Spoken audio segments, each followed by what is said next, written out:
Olá, terceiro ano, como é que vocês estão? Tudo bem? Que bom, né? Saber que vocês estão bem, que estão ótimos, que estão tranquilos, que estão na santa paz. Bom, então sempre lembrando, né, que nós devemos manter nesse momento muita calma, mas acima de tudo que muito cuidado, né? Principalmente com a nossa higiene, para que a gente não possa ficar doente, né? Cuidar da nossa higiene, cuidar da nossa vida é sempre algo muito importante. Então, não esqueçam disso, se cuidem, cuidem de quem vocês amam, cuidem de todos, né? Estou torcendo que vocês possam ser capazes de cada um cuidar de si. Já são grandinhos, né, terceiro ano? Bom, então hoje nós vamos fazer o quê? Nós vamos corrigir a atividade passada, que está exatamente na página 41, né? Hoje nós vamos apenas classificar qual é o tipo de solo, né? Do desenho da letra A e do desenho da letra B, tá certo? E depois nós vamos ver lá na página 42 a importância do solo, que na aula passada a gente comentou um pouquinho sobre a importância do nosso solo, né? Que às vezes a gente acha que o solo é só para plantar, mas não é. Ele serve para muito mais do que isso, tá? Então vamos lá, vamos acompanhar a leitura e vamos discutir isso junto, tá certo? Então, vamos lá, acompanhe a leitura. Bom, então na aula passada, na página 41, nós falamos sobre permeabilidade do solo, né? Deixei apenas duas alternativazinhas para que vocês pudessem refletir e dar a resposta. Então, aqui na pergunta está na página 41, certo, crianças? Bom, então aqui na pergunta nós temos o seguinte, vamos ler, ó. Aqui, vamos começar daqui. Esses solos são diferentes em diversos aspectos, né? O solo A e o solo B. Então, o solo argiloso, que é o que contém mais argilas, tem uma textura fina e é pouco permeável à água. Ou seja, lembrando que permeável é o quê? Ou que a água tem mais dificuldade para penetrar, para filtrar e entrar na terra, tá bom? Ou seja, por quê? Porque ele tem, os grãos dele são bem menores, então dificulta a passagem da água. O solo arenoso apresenta grãos grandes, né, os grânulos grandes e é muito permeável, ou seja, passa a água com mais facilidade, tá? Então a água tem uma penetração melhor, né? Por quê? Porque os glândulos são maiores e aí fica um espaço maior entre um grãozinho e o outro. E aí a água passa com mais facilidade. Por ser muito permeável, não retém a água que se infiltra com facilidade. Agora que você conhece, né, as características do solo arenoso e do solo argiloso, quanto à permeabilidade, retorne à página 40 e identifique o tipo de solo de cada uma das amostras. Ou seja, aquela pesquisazinha que eu pedi para que vocês fizessem, que vocês pudessem estar colocando os tipos de solo que vocês pesquisaram, tá? Mas aqui agora, vamos lá. O solo A é esse solo aqui. Ele é o quê? Arenoso, ok? E o solo B? O solo B, ele é o quê? Argiloso, certo? Até a cor é diferente, é mais amarelado, né? Bom, então aqui agora nós temos você e o solo. Então, vamos lá. Temos assim. Em uma folha avulsa, faça um desenho que represente a importância do solo na sua vida e escreva uma legenda para explicá-lo. Bom, os desenhos ficaram ótimos sobre o solo, tá? Quem me enviou, tem muita gente que não está enviando as tarefinhas, tá, pessoal? Eu estou observando isso, está sendo observado também, tá? Bom, então, lá na página 42, vamos acompanhar a leitura lá. Vamos lá, então, mudando para a página 42. Nós vamos falar sobre o quê? Importância do solo. Bom, naquela aula que eu falei sobre o solo, na aula passada, eu falei também um pouco sobre a importância, mas agora vamos acompanhar aqui a leitura do livro na página 42. Tem assim: no desenho que você fez sobre a importância do solo, colocou sua moradia sobre ele? Só teve um desenho que eu vi que tinha uma casa.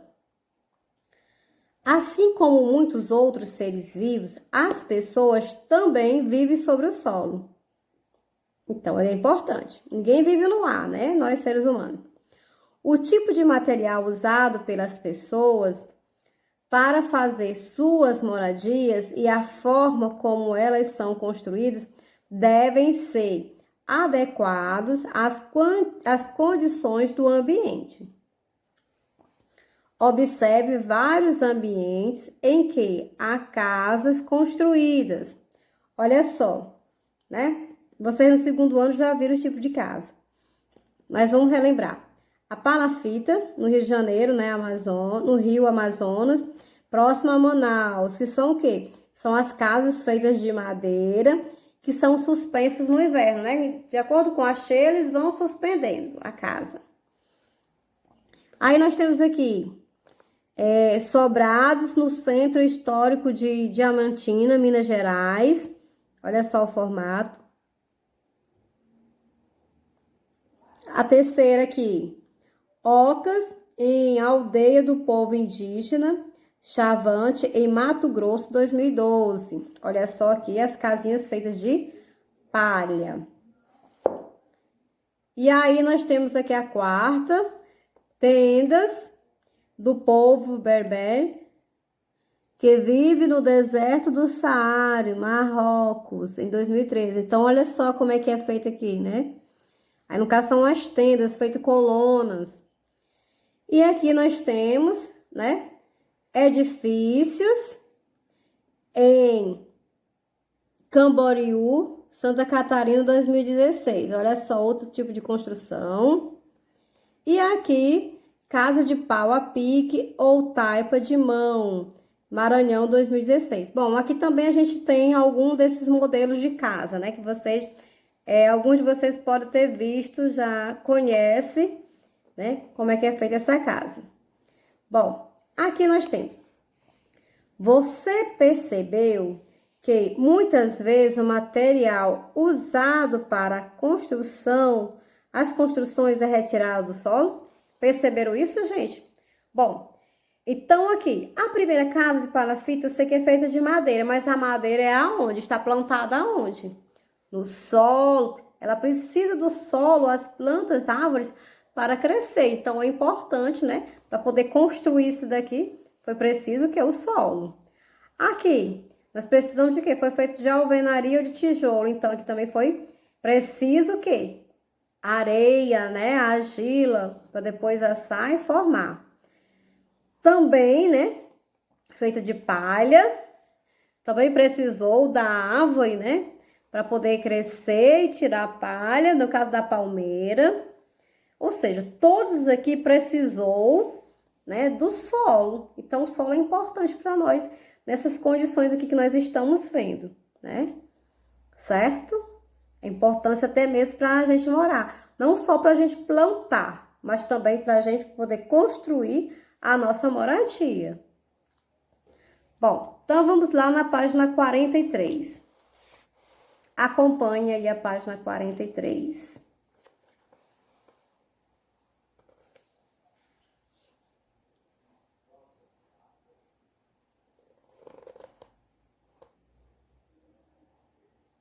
Bom, então aí nós temos o cultivo do solo. Bom, então plantar é uma atividade muito importante. Afinal, a maior parte do alimento das pessoas é cultivada no solo.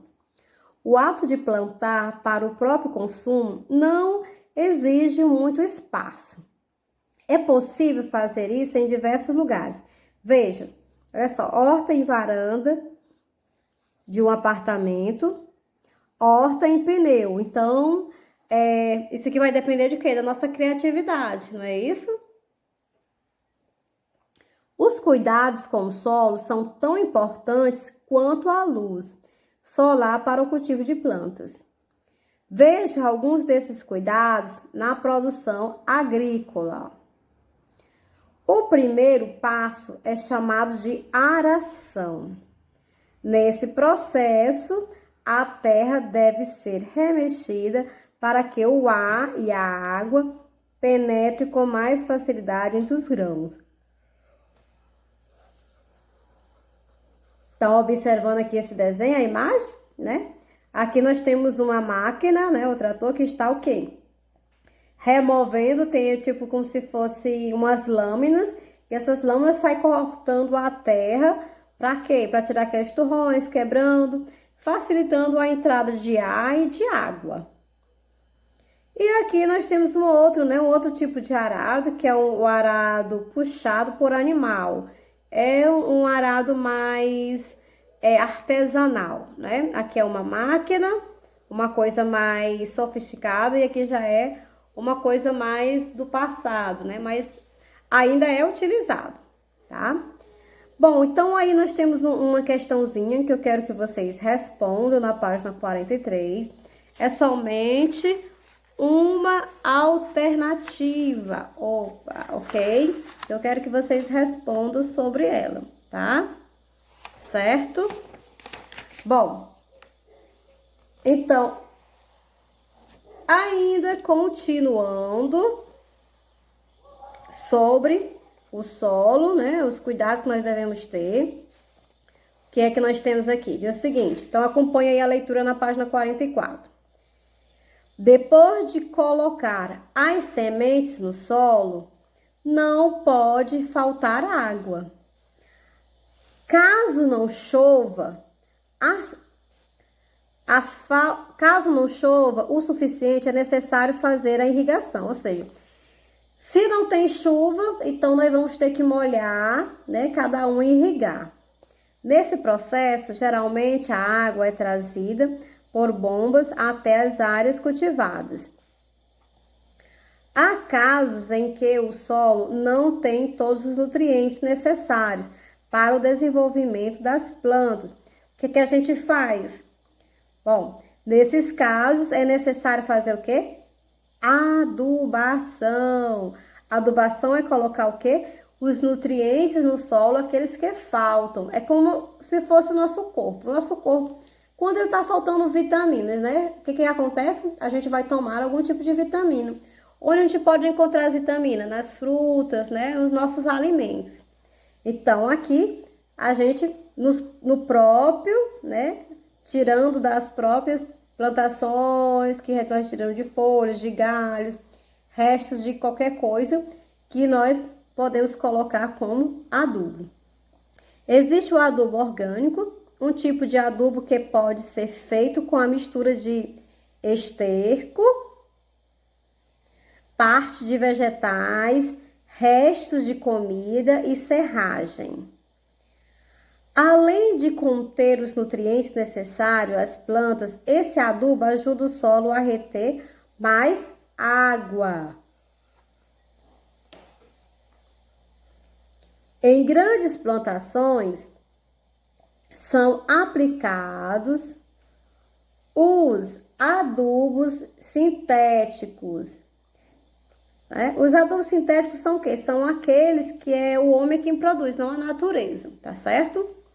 Além de ser caro, o uso excessivo desse tipo de adubo pode poluir o ambiente. Isso é verdade, né? Aquilo que pode ser bom, às vezes também pode se tornar uma coisa não muito boa. Bom, então quando nós falamos a palavra esterco, que está aqui destacada em azul, quer dizer fezes de animais. E reter quer dizer conservar, manter, tá certo? Olha só aqui uma composteira, né? Que foi feito um corte para mostrar o interior aqui no caso, né? Tem restos de várias coisas, de folhas, de comida, né? É uma mistura, tá certo? Então, aqui também nós temos uma questãozinha que eu quero que vocês façam, tá bom? Então, tem uma questão na página 43 e uma na página 44. Então, faça a releitura desse texto e responda com muita atenção, tá certo?